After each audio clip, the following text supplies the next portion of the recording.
Assalamualaikum warahmatullahi wabarakatuh. Saya Roy Mullah Rosid dengan NIM 22210144016 Prodi Sastra Indonesia kelas C akan melaksanakan tugas UAS membaca sastra, yaitu review novel yang berjudul Egosentris. Sebelumnya yang terhormat Bapak Ridho selaku dosen mata kuliah membaca sastra. Langsung saja ke reviewnya. Buku berjudul Egosentris, penulis Said Muhammad, penerbit Gradient Media Tama, terbit Maret 2018, jumlah halaman ke 171. Egosentris ini menceritakan di mana 3 orang mahasiswa psikologi di salah satu kampus di Bandung, Fatih, Fana, dan Saka itu adalah tokohnya. Dengan segudang pikirannya, Fatih dengan segudang pikirannya yang kadang diucapkan secara blak-blakan. Fana seorang gadis tunggal di keluarganya yang apapun mengikuti apa kata orang tuanya. Sedangkan Saka adalah lelaki yang tidak terlalu memikirkan apapun di luar kehidupannya. Mereka bersahabat selama perkuliahan. Fatih dengan segudang pemikirannya yang kerap membuat kedua sahabatnya tak habis pikir, sering sekali melontarkan pertanyaan yang sama sekali tak pernah dipikirkan. Tak jarang kedua sahabatnya itu jengkel dengan kelakuan Fatih.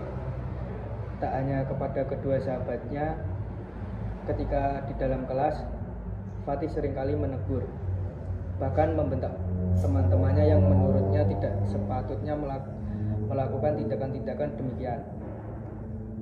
Hal itu yang membuat Fatih seperti dikucilkan oleh teman-teman kelas karena kelakuannya. Hal itu juga yang menambah jengkel kedua sahabatnya yang selalu hidup berdampingan dengan Fatih. Bahkan tak jarang keduanya kewalahan dengan sikap Fatih. Namun di sela-sela kewalahannya ada suatu keganjalan yang tertangkap oleh Fana dan Saka terhadap sikap Fatih selama mereka bersahabat. Fatih sering sekali memikirkan hal-hal berat yang mungkin seharusnya tidak ia pikirkan. Ditambah Fatih kerap geram dengan berita-berita yang selalu ia cari melalui media sosial. Tak hanya itu, Fatih pun sangat tidak tertebak, di mana terkadang ia merasa sangat senang, kadang berlebihan, kadang juga meninggalkan kedua sahabatnya sehingga menimbulkan pertanyaan besar. Terlepas dari sikap Fatih, mereka bersahabat sangat dekat. Fana yang selalu menjadi pihak penengah antara Fatih dan Saka, seakan Fana adalah telinga yang selalu siap mendengarkan cerita serta keluh kesal kedua sahabatnya itu.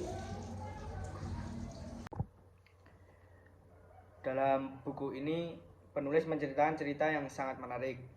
Penulis menuturkan cerita dari berbagai sudut pandang tokoh-tokoh yang ada di cerita. Sudut pandang tersebut ternyata saling terkait satu sama lain dengan latar belakang yang sama. Melalui buku ini saya dapat membayangkan bahwa di luar sana ada orang yang mengalami pergolakan batin dan melawan habis-habisan. Sampai-sampai ia tak menyadari bahwa ia sedang sakit. Saking seringnya berpura-pura baik saja. Sayangnya buku ini tidak secara eksplisit memberi jalan bagaimana harus menghadapi seseorang yang batu seperti Fatih. Nyatanya kita tidak bisa mengharapkan orang seperti dia untuk sadar dengan sendirinya. Parahnya lagi, tidak jarang mental health issue digunakan sebagai excuse untuk menyakiti orang lain atas nama penyakit. Singkatnya, orang yang mengaku sakit mental seringkali menuntut orang lain untuk memahami sakitnya, tanpa tahu dan mempertimbangkan bahwa perilaku menuntut itu juga seringkali menyakiti orang lain. Tak jarang mereka terlalu sensitif terhadap orang lain yang bahkan tidak bermaksud bersikap ofensif terhadapnya. Dari sini prinsip yang selalu saya pegang adalah feel offered that is take not given. Itu artinya saya merasa tersinggung karena saya memilih untuk tersinggung. Mereka tersinggung itu adalah pilihan karena ada pilihan untuk tidak ambil pusing. masa butuh dan tidak peduli terhadap sikap dan ucapan orang lain. Pada intinya buku ini mengajarkan saya untuk peduli seperlunya dan bertindak sewajar-wajarnya sebagai kata yang pas untuk menjalani hidup yang semakin dipenuhi oleh manusia-manusia sakit. Selain itu, buku ini juga mengajarkan untuk melihat dan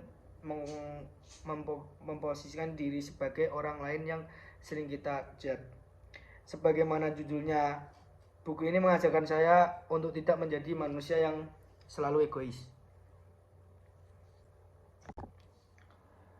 Baik, sekarang saya mau memperkenalkan penulis di buku ini, yaitu Said Muhammad. Dalam tulisannya selalu menyajikan cerita-cerita yang dapat menginspirasi pembaca. Setelah sukses dengan buku pertama yaitu Kala dan buku kedua Amor Fati yang berkolaborasi dengan Stephanie Bella, akhirnya tiba kesempatan untuk buku ciptaannya sendiri lahir. Egocentris menjadi debut buku tunggal pertama sekaligus buku ketiga penulis. Pria kelahiran 1 November 1990, Said Muhammad atau akrab dipanggil Mas Iit, seorang penulis yang setahun belakang ini dan sudah menghasilkan 3 novel. Kelebihan yang patut diacungi jempol adalah penulis mampu menuliskan beragam topik dalam satu duduk perkara. Seperti pada 24 halaman pertama pada buku Egocentris ini, di sana penulis mengangkat perihal keadilan atau hukum yang meruncing ke bawah. Aktivitas pengguna sosial media yang tidak bertanggung jawab, kegilaan anak muda pada permainan daring, sikap anak muda yang merasa paling benar atau pendapat, dan kebebasan berbicara. Semua terangkum dan tersusun apik dalam 24 halaman pertama. Namun perkara tersebut dapat dicerna dengan nyaman tanpa merasa dijejali. Sungguh cerita ini begitu padat tapi nikmat. Sekian review singkat saya tentang buku Egocentris. Kurang lebihnya mohon maaf. Assalamualaikum warahmatullahi wabarakatuh.